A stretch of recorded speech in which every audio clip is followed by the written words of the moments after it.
AITS का paper जो है, क्योंकि सारे हिंदुस्तान के, ये बात मैंने लक्ष्य वालों को ही बोली थी, आपको ही बोल देता हूँ कि सारे ज्यादा से ज्यादा हिंदुस्तान के जो बच्चे हैं वो AITS देंगे, ठीक है।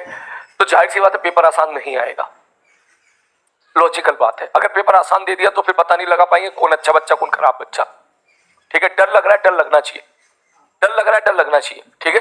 इसमें कुछ बातें हैं। पहली बात है, जो गलतियां लक्ष्य वाले करके आए वही गलती मैं आपके बारे में आपसे शेयर कर रहा हूं, शायद आप कुछ उसको इंप्रूव कर पाए। पहली चीज तो क्योंकि आप लोग 10-10, 20-20 दिनों के बाद पेपर देते हो, तो ये बहुत हाई चांस है कि पेपर जो है आपसे कहीं ना कहीं गलतियां होंगी।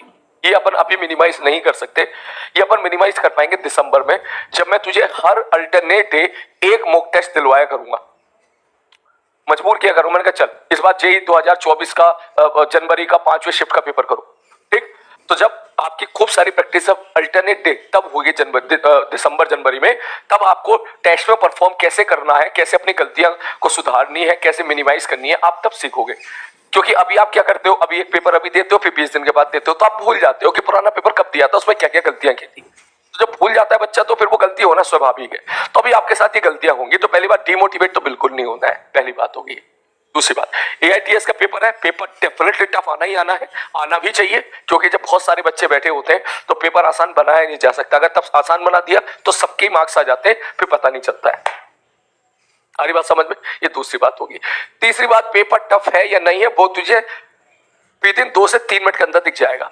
अगर पेपर टफ है, ठीक है, मेरी बात समझना, अगर पेपर टफ है, ठीक है, तो बस एक ही रूल होना चाहिए कि जो सवाल देखने में समझ में ही ना आए, जिस सवाल की लैंग्वेज बहुत बड़ी है, जिस सवाल की कैलकुलेशन बहुत ज्यादा बड़ी है, जो सवाल जरूरत से ज्यादा सवाल को ट्विस्ट करके घुमा फिरा के तेरे सामने पेश कर रहा है, उसको देखते ही छोड़ देना, उसको देखते ही छोड़ देना। बात समझ में आ रही है? तुरंत देखते ही छोड़ देना, और पहले वो सवाल करना जो सीधे सीधे सिंपल सवाल है और जो छुपे हुए हैं, जो स्ट्रेट फॉरवर्ड सवाल है, आसान सवाल है और छुपे हुए हैं। हो सकता है कि ऐसा पहला क्वेश्चन टफ, दूसरा क्वेश्चन टफ, तीसरा क्वेश्चन टफ, चौथा क्वेश्चन टफ, छोड़ दे, कोई बात नहीं। 5वां क्वेश्चन आसान कर, 6वां क्वेश्चन टफ छोड़ दे एकदम, 7वां आसान है कर, 8वां टफ है, 9वां टफ है, 10वां आसान है कर, 11वां आसान है कर, 12वां आसान है कर, 13वां आसान है, टफ छोड़ दे। फर्स्ट स्लॉट में कह रहा हूं मैं, समझ मारी बात। फिर और टफ आया, छोड़ दे, फिर आसान है कर, मीडियम कर कर कर, आपको इसी प्रकार से करना है। समझ मारी बात, इसी प्रकार से आपको करना है। तैयारी नहीं है तो कोई बात नहीं बेटा, जिन बच्चों की तैयारी नहीं है तो थोड़ा बहुत तो होगा ही, है ना। लेकिन डेफिनेटली ये पेपर आएगा तो देख, जो मेंस लेवल का पेपर होना चाहिए वैसा पेपर तो नहीं होगा। देख मैं एक बात बता दूं, लक्ष्य वाले बैच में भी सर ऐसे ही हुआ था कि जो जेईई मेंस का पेपर कायदे में जेईई मेंस वाले पूछ रहे हैं, वो अगर उसका लेवल ये है तो लक्ष्य में जो पेपर आया था उसका लेवल ये था। इसलिए मैंने वहां के पेपर में बच्चों को बोला था कि आपके जितने मार्क्स आ रहे हैं उसको 1.5 से मल्टीप्लाई कर लो। किसी बच्चे के अगर मान के चलो 50 नंबर आए AITS में बिना चीटिंग किए, अब तुम जानते हो चीटिंग करने वाले चीटिंग भी कर लेते हैं, इसलिए प्लीज मैं तो बोलूं रैंक पे भरोसा मत करना, तुम अपने परसेंटेज पे भरोसा करना कि कितने परसेंटेज मार्क कर पा रहे हो। समझ रही है? तो सपोज किसी बच्चे के 50 नंबर है, मैंने बोला भैया 1.5 से मल्टीप्लाई कर रहे, इसका मतलब ईमानदारी से तू 75 मार्क्स लाने की काबिलियत रखता है। उसी प्रकार से जब आपका पेपर आ जाएगा तब मैं आपको बता दूंगा कि इतने से मल्टीप्लाई करके अपने आप एग्जैक्ट मार्क्स प्रिडिक्ट कर सकते हो जेईई मेंस के अकॉर्डिंग। हमारी बात समझ में? तो इस चीज के लिए आप प्लीज डिमोटिवेट होइएगा और अपने आप को परसेंटेज से जज कीजिएगा, रैंक से जज मत कीजिएगा। ऐसे एक बच्चे ने मुझे भेजा, सर देखो मेरी ना इतनी अच्छी रैंक आई है, ठीक है। मैं देखा उसकी रैंक बढ़िया थी, उसकी उस टेस्ट में रैंक बढ़िया थी, और फिर जैसे ही मैं उसको बोल दिया, थंब अप कर दिया, मैं कहा बहुत बढ़िया बेटा। लेकिन जैसे ही मैंने उसका जूम करके देखा, भाई साहब 15 मिनट के अंदर उसने 15 मिनट के अंदर पूरा मैथ्स का पेपर कर लिया, 14 मिनट के अंदर पूरी फिजिक्स कर ली, 16 मिनट के अंदर पूरी केमिस्ट्री कर ली। मैंने कहा यार 14 मिनट में तो फिजिक्स का पेपर ही ना पढ़ पाए, कोई ना पढ़ पाए।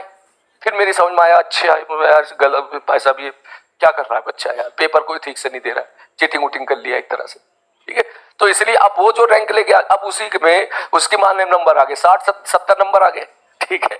और वहीं पर एक बेचारा जो पूरा मेहनत करके नंबर लाया 50, तो 50 वाला उससे बेटर है, तो 50 वाला तो डिमोटिवेट हो सकता है क्योंकि उसकी रैंक पीछे है, अरे यार मैं तो इतनी मेहनत की मेरी रैंक कम आ रही है। तो इसलिए मैं आपसे बोलूंगा कि डोंट जज योरसेल्फ। अब अपने आप को रैंक से जज मत कीजिएगा। मैं आपको पेपर के बाद बता दूंगा कि मैंने कहते इतने मार्क्स आने पर तेरी इतनी रैंक जा सकती है, वो मैं पेपर देख के बता दूंगा, ठीक है। जैसे जैसे आईटीएस का पेपर होगा ना, मैं नेक्स्ट आपको बता दूंगा कि इतने मार्क्स अगर आपके फिजिक्स में आ रहे हैं, इसका मतलब you are in safe range, इतने मार्क्स पे आप इतनी इस रेंज की रैंक पर एग्जिस्ट करते, वो मैं आपको बता दूंगा। ठीक है, तो आप लोग अपने जो है अपनी ईमानदारी से ही पेपर दीजिएगा। ठीक है भाई साहब, और अगर पेपर टफ आए, जितना आए उतना ही करके आना, बिलीव मी। हमने तो अपने पुराने इंस्टीट्यूट में यहां तक देखा है कि कभी कभी पेपर इतने टफ बना दिए जाते थे कि जिस बच्चे का 1 नंबर आता था, सपोज पूरे फेज में 5000 बच्चे हैं, एक बार तो ऐसा हुआ था 5000 बच्चे हैं, एक बच्चे का 1 नंबर आया था और उसकी 1200 रैंक थी। ये ऐसा भी हुआ था, ठीक है, कि एक बार तो ऐसा हुआ था कि भाई साहब कि एक जिस बच्चे के 0 मार्क्स थे ना, 0, उसके 800 रैंक थी। ठीक है, पुराने इंस्टीट्यूट में हम जो पढ़ाया करते थे, ठीक है, कि उस पेज में 12th का पेज है भाई साहब, उसमें कम से कम 5 से 6000 बच्चे होते हैं। ठीक है, तो समझ जा मैं कहाँ के बारे में बात कर रहा हूँ। ठीक है, 0 नंबर जिस बच्चे के थे ना फिजिक्स में, उसकी 800 रैंक थी। अब तो सोच, मतलब जो बच्चा फिजिक्स का पेपर छोड़ के आ गया उसकी 800 रैंक है। ठीक है, इसका मतलब वो ऑलमोस्ट सिलेक्शन के पास है ना, क्योंकि तकरीबन 3000 सिलेक्शन तो हो ही जाते थे सब जोड़ जाड़ के, 3000 2000 सिलेक्शन है ना। तो अब तो कुछ समझ, जिस बच्चे के 0 मार्क्स है उसकी 800 रैंक आई थी, तो बच्चे कह रहे हैं यार इससे अच्छा था पढ़ो ही मत, कम से कम 800 तो आई जाएगी, क्योंकि पेपर ही ऐसा टफ बना दिया था। तो उस केस में जिन बच्चे से सब किसी से 2 सवाल हुए, ठीक है, उन्होंने 2 ही सवाल किए, 8 नंबर आ गए, तो भैया उसकी आराम से जो है कम से कम 450 रैंक आ गई। किसी बच्चे ने 4 सवाल किए, 16 नंबर आ गए, तो भैया उसकी 250 रैंक आ गई। ठीक है ना, ऐसा भी देखा है हम लोगों ने, तो है ना। तो ये हो सकता है कि जैसे वेरिएशन के साथ आप तैयार रहिएगा कि पेपर ही टफ आ गया, क्या कर सकते हैं, है ना, ये चीज है। ठीक है, हाईएस्ट मार्क्स तो यार जो बच्चे 9th 10th क्लास से पढ़ रहे होते हैं ना, 8 से 7 6 7 से तैयारी कर रहे होते हैं ना, आज जेईई की, वो हाईएस्ट थोड़ा सा अच्छा स्कोर कर जाते थे। चलो